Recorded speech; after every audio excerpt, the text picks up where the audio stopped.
professor in college that wouldn't let us use any formula unless we could prove it on our own. So I got really good at proving all of these different proofs.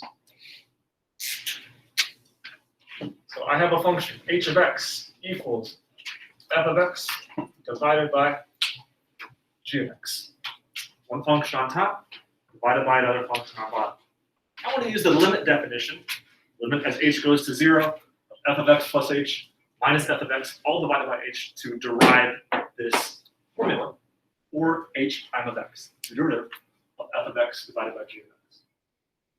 So the limit as h becomes 0 of f of x plus h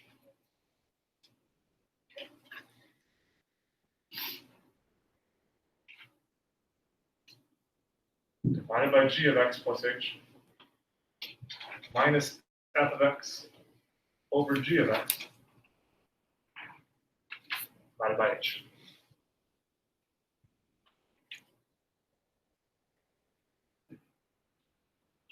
Set up this limit definition quotient to find the formula for quotient rule. What do I do first? Kind of just think about order operations. Would I want to subtract these two fractions on top first or divide by h first? Think about order operations. What's got to come first? What's that? Almost. I mean, it's like almost there's like grouping symbols on top. This has got to come first, right? If I was doing 7 plus 3 divided by 2, what would you do first there? 7 plus 3. It's like there's grouping symbols on the top. That's got to come first.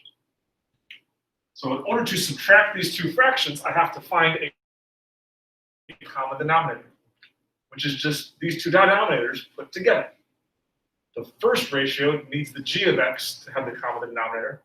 The second ratio needs g of x plus h, to have that common denominator. So I'm going to multiply top and bottom by g of x.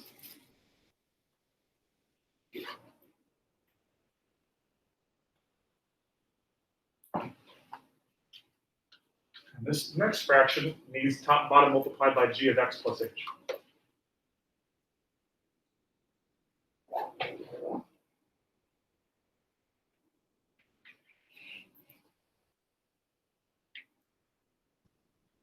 So all divided by h.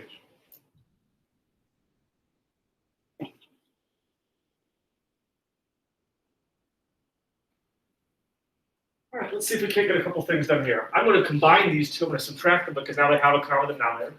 And then rather than dividing by two different things separately, I'm going to put these two on the same line so I can divide by g of x times g of x plus h and h at the same time.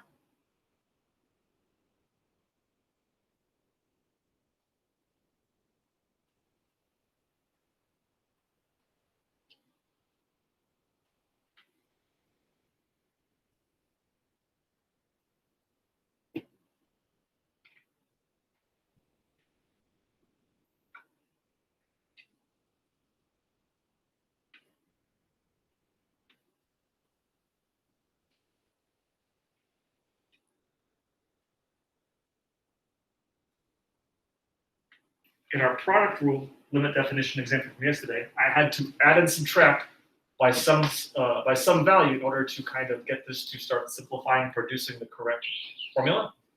I think we added and subtracted g of x times f of x plus h. Do the product rule example yesterday.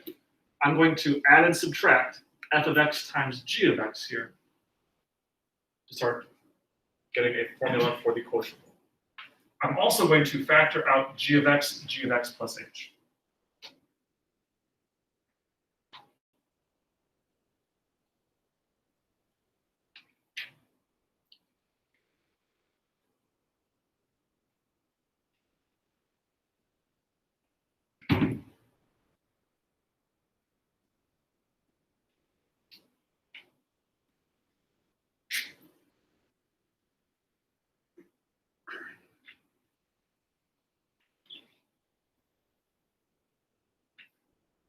I'm going to add those two terms in red. If I subtract g of x times f of x and I add g of x times f of x, have I really changed anything? By putting these two terms in here, have I significantly altered anything at all? No, why not? I'm expecting the same thing. I'm basically adding 0.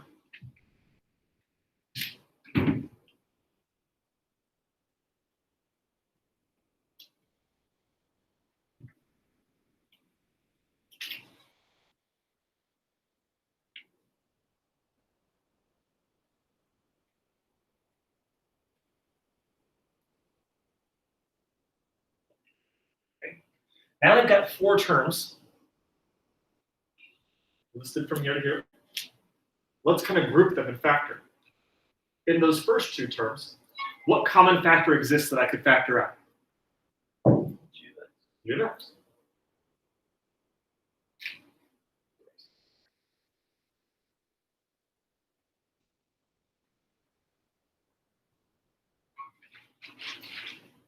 The limit h goes to 0.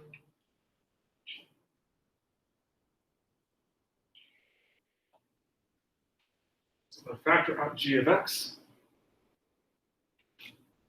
giving me f of x plus h minus f of x divided by h. Look at the next 2 terms, the second pair. What common factor exists between those last 2 terms that I could also factor out? In order to get the g of x plus h to come first, I need to switch the sign. So I'm actually going to factor out a negative f of x. So that's going to read g of x plus h minus g of x. I need to factor out the opposite, the negative f of x, to switch these 2 terms around.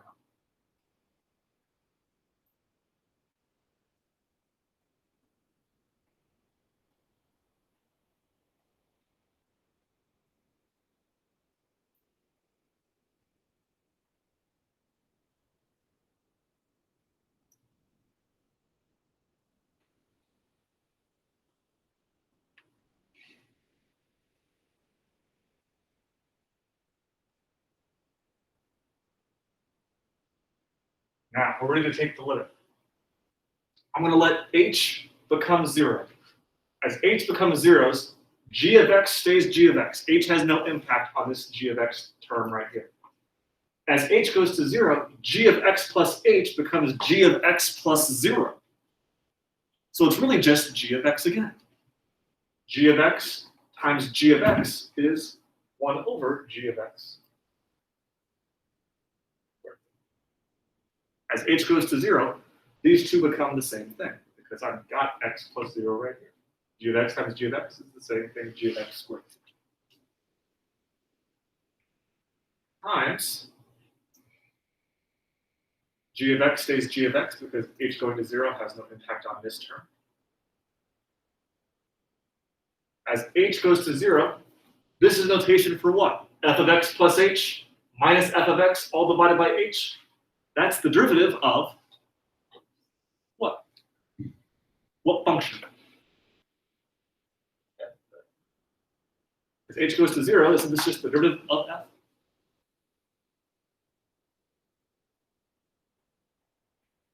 This piece right here, as h goes to 0, is just the formula for the derivative of function f of x. Minus f of x, well, same thing here. As h goes to 0, g of x plus h minus g of x all divided by h. That's notation for the derivative of function g.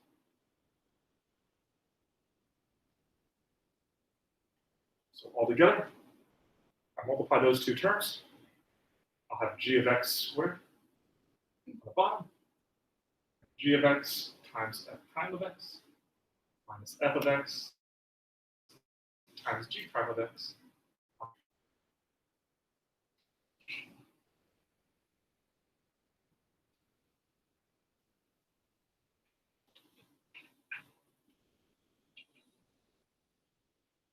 So let's kind of make a little chant or song to ourselves to figure out how this is going to go.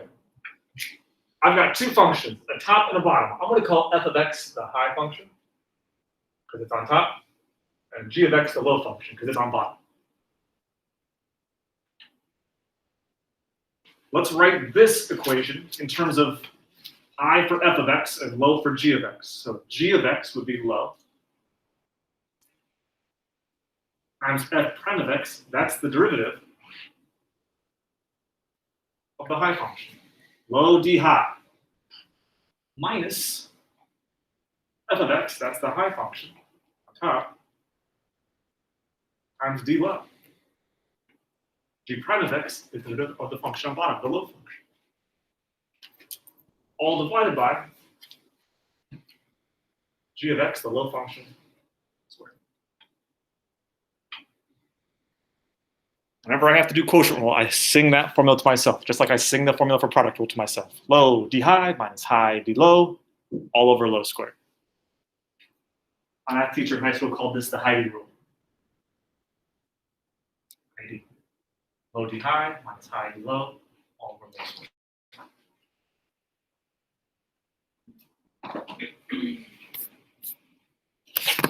On your formula sheet, that would be, instead of f and g, low and high, you're just using u and v. The derivative of function u divided by function v is v times u prime minus u times v prime all over v squared. Low times d high minus high times d low all over low squared.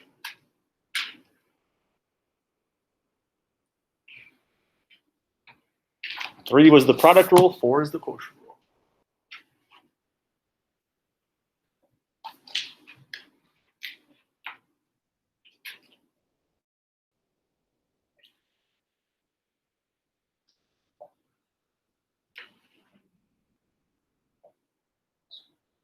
So let's just kind of see this in applications for a couple of basic functions. Y equals, let's see, 5x minus 2 over x squared plus 1. How do I take the derivative of this function? Y equals 5x minus 2 over x squared plus 1. Make sure we're on the same board. Which function's on top? 5x minus 2. So when I say high, I'm referring to that function. 5x minus 2. Which function's on bottom? So the low function, we're referring to x squared plus 1. dy dx, the derivative of y with respect to x, is done using quotient rule. Low d high minus high d low all over low squared. There's a plus in the middle of product rule. Be careful now, watch your signs, because there's a minus in the middle of quotient. So low x squared plus 1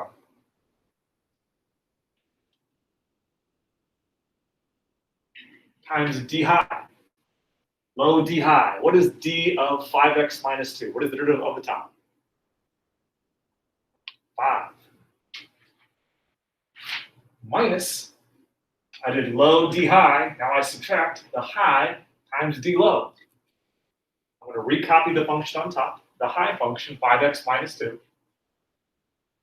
and multiply times d low. What is the derivative of x squared plus 1? Use power rule. Derivative of x squared plus 1 would be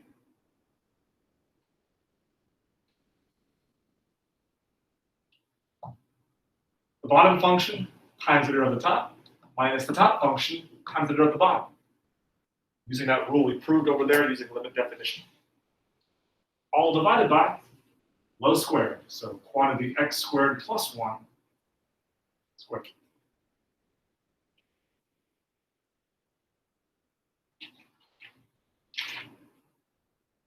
Be very careful of this negative symbol in the middle because it's going to be very easy to make a sign mistake. I usually just group these in quantities to know where this minus sign is going. Calculus work is done. Let's just kind of clean this up algebraically. I'm going to distribute and combine. 5 times x squared, 5 times 1. Minus, everything else that comes after that minus sign needs to be subtracted. So I'm going to subtract this next quantity down by taking 2x times 5x minus 2 times 2x. If you didn't put that in parentheses, you might not realize that I'm subtracting 10x squared and also subtracting negative 4x. So this isn't minus 4x, it's actually positive 4x because I'm subtracting the negative 4x. All over x squared plus 1.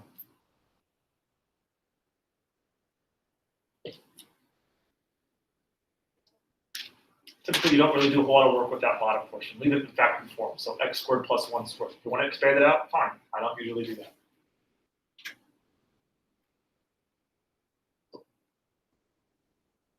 Five x squared minus 10x squared is a negative 5x squared.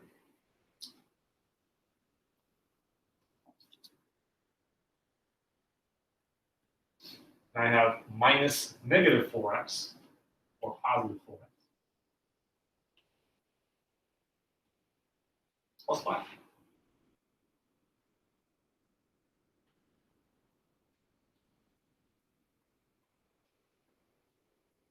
It's as simple as we'll do. Simplified as we can make it. Low d high minus high d low, all over low squared is the formula to find the derivative of a function made up of quotients, top and bottom.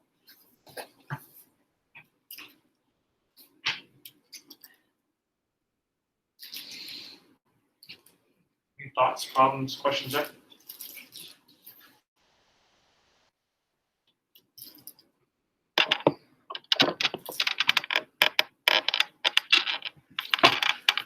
Let's look at maybe one more to try. It's a little bit more complicated.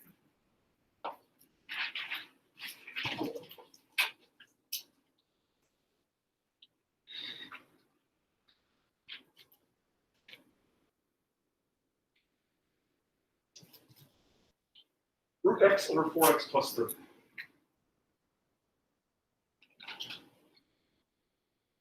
Haven't done a root in a while, so let's try this.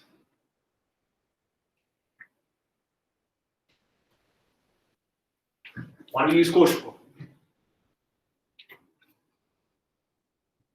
Dividing two functions, the top and the bottom. The top function would be the radical x. The function in the denominator is 4x plus 3. So the high is root x, the low is 4x plus 3. Getting started, we'll do the high d rule. Low d high minus high d low all over low squared. So the bottom function times the derivative of the top minus the top function times the derivative of the bottom, all divided by the low function of the bottom squared.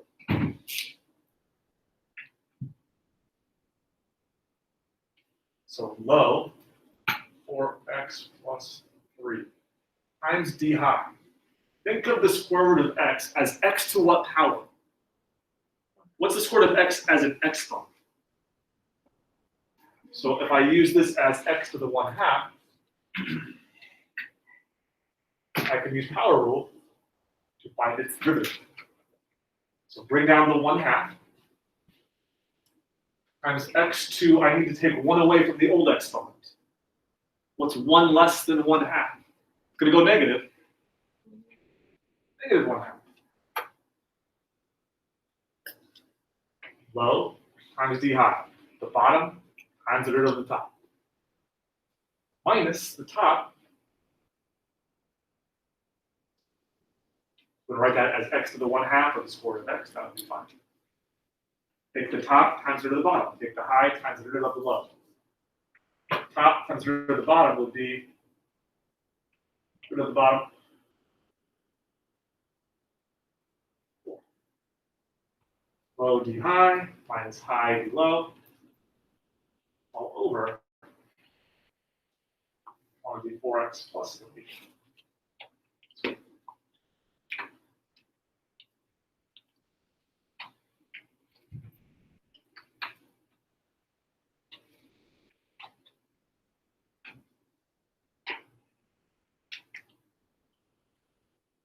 Actually, tell you what, I'm going to call this x to the 1/2.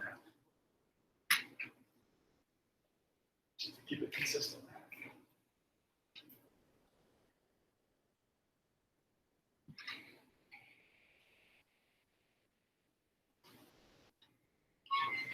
Okay, we're kind of at a similar spot over here. I use quotient rule to set this all up. Now I just have to multiply everything together and start simplifying like I did on this algebra exam. 4x times 1/2 x to the negative 1/2. Let's multiply the constants, 4 and 1/2, and then combine, multiply these two exponents, x times x to the negative 1/2. What's half of 4? 4 times the half would be what? 2.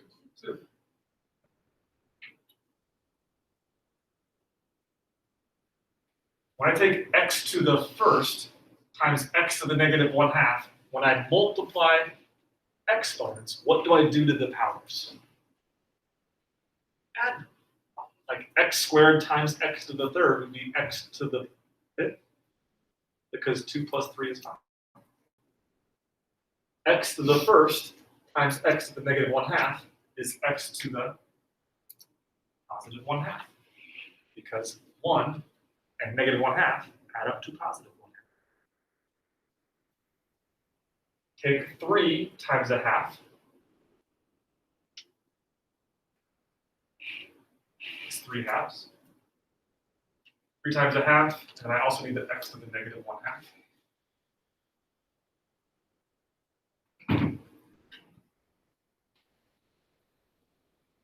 Minus x to the 1/2 times 4. Bring down 4x plus 3 quantity squared.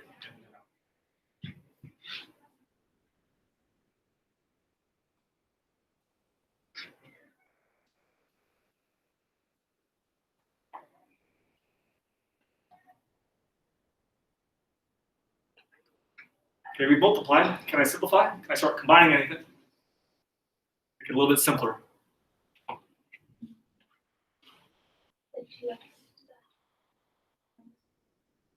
These are like terms. Okay, let's say I can take this minus that. What's that going to be?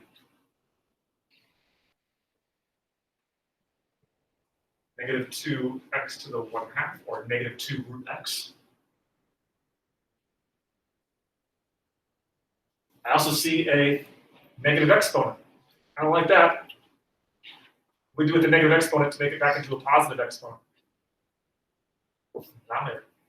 So let's go plus 3 over 2x to the 1/2. Divided by 4x plus 3.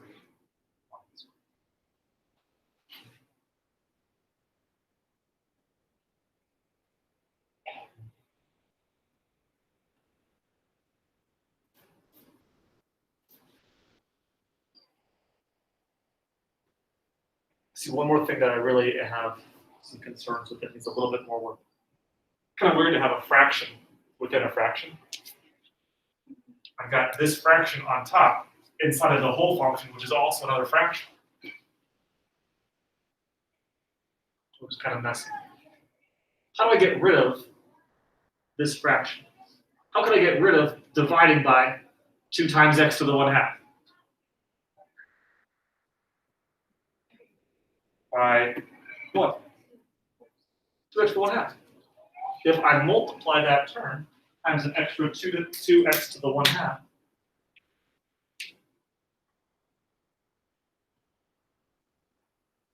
that cancels out.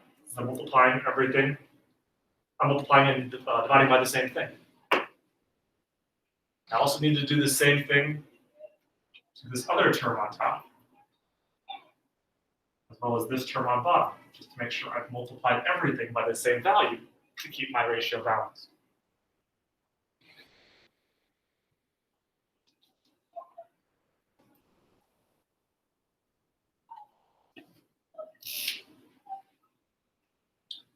So all together, final answer here. I've got the 3. I divided by 2x to the 1/2. I multiplied by 2x to the 1/2, so those are gone. All that's left is the 3. I need to take negative 2x to the 1/2 times 2x to the 1/2. I multiplied this by 2x to the 1/2. I multiplied everything else by 2x to the 1/2. What's negative 2 times 2? 4. X to the 1/2 times x to the 1/2. That's the square root of x times the square root of x. That would just be what? X to the first.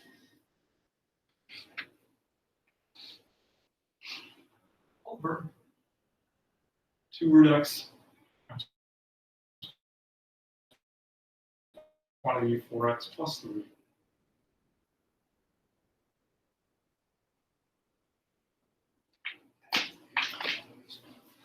Looks weird to have this fraction within the fraction. So to clear out that fraction, I multiply by 2x to the 1/2. Just make sure you do so to every single term. Both the two terms are as well as the denominator. Cancel it out to just 3. Multiplying these two gave me -4 times x to the first power. I just rewrote exactly what I had on bottom. 2 root x. 2 root x times quantity 4x plus 3. How come I never like expand the? You sure can. It's not necessary. Typically, you're going to leave this in like factored form. So it's easier to plug numbers into. Like if I wanted to find the slope of this graph at x equals 1, wouldn't it make sense to just plug in 1 to this function rather than expanding it out and then plugging in 1 after I have a more complicated formula? Usually the derivative is useful for finding slopes of the graph at any point, so it's easier to do so when I have a factored form version of that equation. If you want to expand this out and multiply it together again, cool, knock yourself out. It's just not typically how we write our final ones. Leave it in factored form. Same over here. Most of the work you have to do is just algebraically simplify whatever you have on top. All